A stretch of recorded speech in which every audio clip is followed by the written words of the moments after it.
बिल्ली के गले में घंटी कहानी। पहले सब्सक्राइब करें फिर सुने। एक शहर में एक बहुत बड़ा मकान था।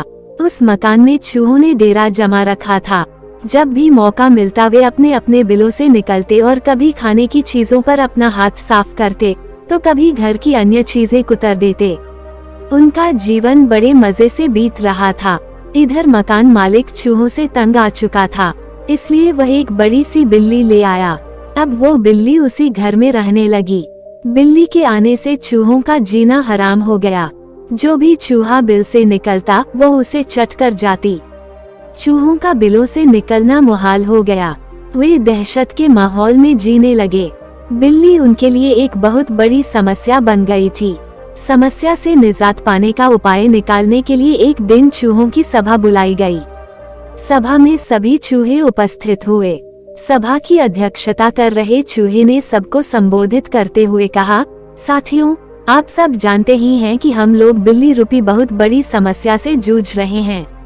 वो रोज हमारे किसी न किसी साथी को मारकर खा जाती है।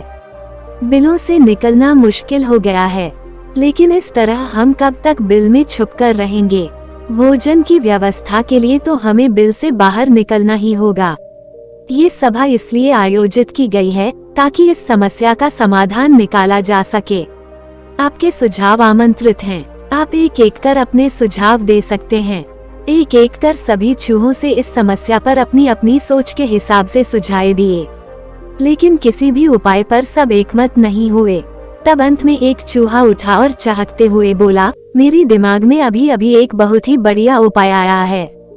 क्यों न हम बिल्ली के गले में एक घंटी बांध दें। इस तरह बिल्ली जब भी आसपास होगी उस घंटी की आवाज से हमें पता चल जाएगा और हम वहां से भाग जाएंगे। कहो कैसा लगा उपाय? सारे चूहों को ये उपाय बहुत पसंद आया। वे खुशी में नाचने और झूमने लगे, मानो उनकी समस्या का अंत हो गया हो। तभी एक बूढ़ा और अनुभवी चूहा खड़ा हुआ और बोला, मूर्खों, नाचना गाना बंद करो और जरा ये तो बताओ कि बिल्ली के गले में घंटी कौन बांधेगा? ये सुनना था कि चूहों का नाचना गाना बंद हो गया। बिल्ली के गले में घंटी बांधना अपनी जान से हाथ धोना था। कोई इसके लिए तैयार नहीं हुआ। सभा में शांति छा गई थी। तभी इस शांति को चीरते हुए बिल्ली के कदमों की आहट सबके कानों में पड़ी और फिर क्या था? सब सिर पर पैर रखकर अपने अपने बिलों की ओर भाग खड़े हुए। सीख: योजना बनाने का कोई औचित्य नहीं यदि उसे लागू न किया जा सके।